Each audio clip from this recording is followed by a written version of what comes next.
नमस्कार दोस्तों, मैं मंजू पाठक अपने चैनल में स्वागत करती हूँ। कहिए कैसे हैं आप लोग। आशा करती हूँ कि आप लोग बहुत अच्छे होंगे। तो चलिए आज हम जानेंगे कि हम महिलाओं को हर माह 6 दिन अशुद्ध अवस्था में, मासिक धर्म में, पीरियड के टाइम में बड़े बुजुर्गों को खाना कैसे दें, या फिर नहीं परहेज हो तो क्या करें, या फिर अब तो कोई ज्वाइंट फैमिली रहता नहीं, पति पत्नी भी हैं। तो देखिए, आधुनिक युग में हम पति पत्नी को दोस्त समझते हैं, ये बहुत अच्छी बात है। लेकिन अपने से ये बड़े हो गए, पति परमेश्वर पहले के ज़माने में माना जाता था, लेकिन आजकल के दोस्त के रूप में हम लोग जो लेते हैं, तो कम से कम इतना ज़रूर लीजिए कि एक जो बंधन है उसका तो लिहाज रखिए कि कम हम हमसे साल 2 साल पति बड़े जरूर हो जाते हैं, नहीं भी है तो कम से कम उनका रिश्ता बड़ा जरूर है। तो आप पीरियड के टाइम में पूजा घर में एकदम, तो पूजा तो मना ही हो जाता है, कोई दिक्कत नहीं है। अगर पति है तो उनसे कराइए, बच्चे हैं तो घंटी भी बजवा दीजिए, कोई दिक्कत नहीं। नहीं हो पाता है 5-6 दिन पूजा बंद हो, कोई दिक्कत नहीं, भगवान सब जानते हैं। लेकिन सुबह का स्नान कर लीजिए आप। स्नान करके या फिर जब भी आपको टाइम मिलता है, जब स्नान नाश्ता खाना का टाइम हो तो उससे पहले आप स्नान कर लीजिए। स्नान करके भगवान को अलग से हाथ जोड़ के प्रणाम करिए और तब अपने पति को कम से कम नाश्ता खाना दीजिए। क्योंकि माने या ना माने, हमारा आधुनिक युग, हम कितना भी आधुनिक अपना लें, लेकिन हमारा जो परंपरा है हमारे बीच आ ही जाता है, हमारा नियम कानून आ ही जाता है। और आधुनिकता अपनाना कोई गलत बात नहीं है, मॉडर्न बनना कोई गलत बात नहीं है, लेकिन अपने संस्कृति में रह के, अपने सभ्यताओं में रह के, अपने नियम कानून को थोड़ा अपना के भी बना जा सकता है। तो उसमें और सोने पर सुहागा कहा जाता है कि देखिए, उनका घर का बेटी बहू इतना पढ़ी लिखी होने के बाद भी, इतना आधुनिक होने के बाद भी अपने बड़े बुजुर्गों को कितना सम्मान करती है, कितना पति को सम्मान करती है, अपने घर को कितना सुंदर से बना के रखी है। और यही माहौल देख के आपके बच्चे भी रूल अपनाएंगे। तो यही मेरा वीडियो है कि मासिक धर्म में कम से कम स्नान जरूर कर लीजिए। कोई नहीं है आपके घर में, अगर तो ज्वाइंट फैमिली अब आजकल सही में नहीं कोई रहता है साथ में, तो कम से कम पति आपके पास है तो उनको खाना नाश्ता जो देती हैं तो स्नान करके ही अपने भी खाइए और उन्हें भी दीजिए। ये पहला हो गया। दूसरा चीज हो गया दोस्तों कि मासिक धर्म में हम देखिए अलग से सिंदूर बिंदी तो रखते ही हैं, माने जो डेली यूज के लिए 6 दिन के लिए, लेकिन पवित्र सिंदूर या पूजा पाठ का चीज, कोई चीज या फिर ऐसा शुद्ध जो चीज है जो सुहाग से भी संबंधित है वो न छुएं। दूसरी बात, तीसरी बात ये है दोस्तों कि आचार, हमारे घर में आचार जो बना कर रखा हुआ रहता है, ऐसा नहीं कि माने जैसा सब कुछ छू रहे हैं तो अचार उसी में से निकाल रहे हैं, खा रहे हैं अपने बड़े बुजुर्गों। बड़े मतलब आजकल तो साथ में पतिए रहते हैं और तो कोई साथ में रहता नहीं है। बहुत रेयर केस में सास ससुर किसी के साथ में रहते हैं, इमरजेंसी अगर आ गया तो रहते हैं, ना तो और अब तो किसी के साथ में कोई रहता नहीं है। तो वो सब चीज कम से कम आप, टाइम आपको पता ही है, आप न छुएं, अलग से निकाल के एक डब्बा में रखे रहिए। मन करता है तो आप खाइए। खाना भी नहीं चाहिए पीरियड टाइम में, अचार भी खाना नहीं चाहिए क्योंकि उससे हानिकारक साबित होता है, बॉडी को हानि पहुंचता है। तो ये हो गया। तीसरी बात यह है दोस्तों कि अपने अलमारी को बार बार न छुएं पीरियड अवस्था में, क्योंकि उसमें अच्छा कपड़ा रखे हैं, खोला कपड़ा, मैंने एक दिन पहन के भी कपड़ा रख दिया तो वो बात अलग है। आप अपने पर देखिए कि आप किस टाइप का अलमारी में कपड़ा रखते हैं। तो बार बार अलमारी रख में छुइएगा, उसमें नया कपड़ा भी होता है, कहीं कुछ ऐसा धोया धुलाया कपड़ा भी रहता है वो भी छुआ जाएगा। अब वही पहन के आप पूजा पाठ में जाइएगा, किसी के कुछ ऐसा शुभ कार्य हो रहा है उसमें भी आप करने के हड़बड़ी में सोचिएगा, तो अलमारी ना छुएं। ये हो गया है मॉडर्नाइज। हमारे ख्याल से देखिए किस बात को मानते हैं, हम आगे बताएंगे आपको। ये चौथा बात मान्यता हो गया कि हम नहीं छुएं, अलमारी ना छुएं, आचार नहीं छुएं। पवित्र जो सिंदूर, हमारा पवित्र मत सिंदूर मतलब सिंदूरा, जिसको सिंदूरा में सिंदूर हम परमानेंट रखते हैं, शादी वाला जो सिंदूर होता है वो, या फिर और भी कहीं से बहुत सारा पूजा पाठ का सिंदूर रखा रहता है वो, ये सब चीजें ना छुएं। अपने किचन में, अब आते हैं अपने किचन में नमक, जो होता है वो भी अशुद्ध हो जाता है।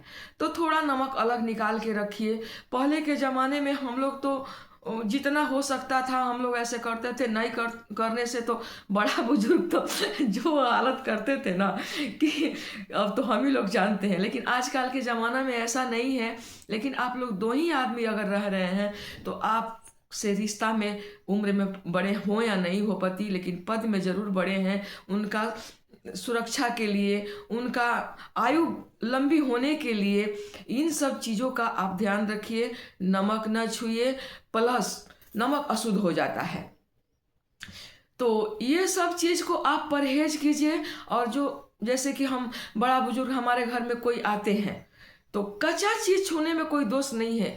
पका हुआ, ये इन सब अचार पका हुआ है, नमक अशुद्ध हो जाता है, वो सब पका हुआ चीज़ है। अलमारी आपको सब तरह का उसमें रहता है, ये सब चीज़ नहीं छूना चाहिए। इन सब बातों पर मेरा मतलब है। तो ये हो गया। अब रहा मॉडर्नाइज पर। तो देखिए दोस्तों, मॉडर्नाइज होना, मॉडर्न किसको बोलते हैं? मॉडर्न होइए, पढ़ाई लिखाई में मॉडर्न होइए, खूब आगे बढ़िए, खूब तरक्की कीजिए, खुल के ज़िंदगी जिए, खूब कमाइए, खूब अपने हिसाब से ज़िंदगी जिए।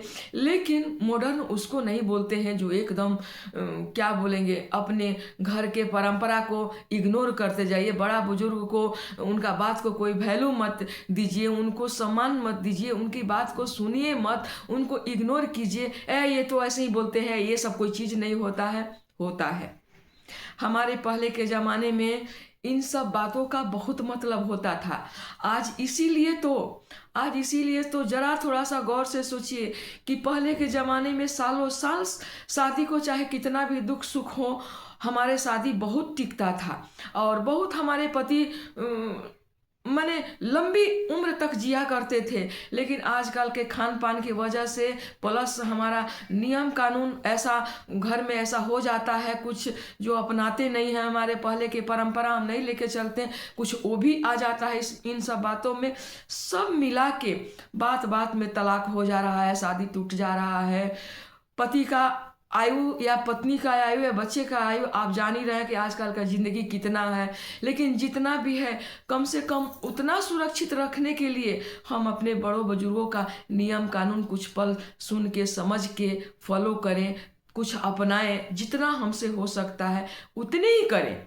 ज़रूरी नहीं है कि 100% हम करें, लेकिन जितना हो सकता है उतने ही करें, लेकिन करें।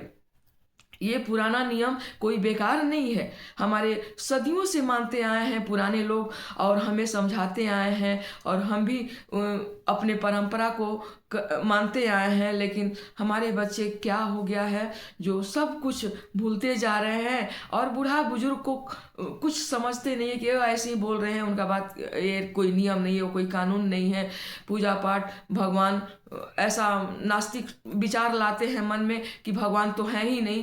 बहुत सारा चीज़ हो जाता है जो कभी कभी सुन के तकलीफ तो लगता है, लेकिन ऐसा लगता है, मन मानता नहीं है। जैसा लगता है कि फिर चलो दो शब्द समझा दें, मानना न मानना टोटल उनकी मर्जी है, लेकिन समझाने में हमारे पुराने परंपरा को क्या जाता है।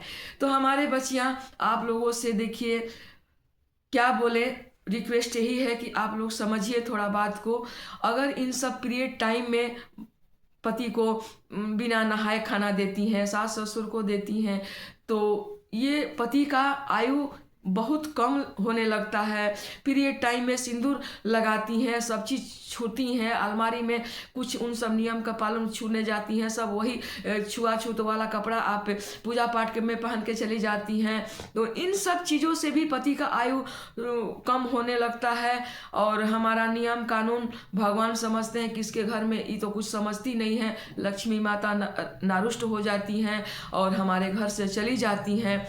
हम कभी कभी ऐसा भी देखे हैं कि बहुत भरा पूरा घर रोड पर भी आते देखे हैं, और अपने सेवा से, अपने तपस्या से, अपने नियम कानून चलने वालों को कभी कभी ऐसा लगा है कि उनके पति बहुत माने मृत्यु के अवस्था में चले गए हैं, फिर भी वो अपना पूजा पाठ और तपस्या और प्रार्थना से, अपने घर की संस्कृति पालन करने से कम किए हैं। अमर तो कोई नहीं है, लेकिन कम होता है। तो मेरा वीडियो इन्हीं सब पर बातों पर था कि मासिक धर्म में हम क्या करें। पुरानी परंपरा जरूर अपनाइए, गुरु महाराज को उस टाइम अब आ जाए तो क्या कीजिए, किसी का हेल्प लीजिए। इन सब बातों पर एक वीडियो भी बनाए हैं, लेकिन सोचे कि जैसे कि कुछ कुछ हमारे बच्चे टिप्स हैं जो समझ में नहीं आ रहा तो समझा दें। उम्मीद करते हैं कि मेरा वीडियो समझ में आएगा आप लोग को। नहीं समझ में आएगा तो कमेंट सेक्शन में हमें ज़रूर लिखिएगा और लाइक कीजिए, सब्सक्राइब कीजिए। बहुत बहुत धन्यवाद। आज का मेरा इतने देर तक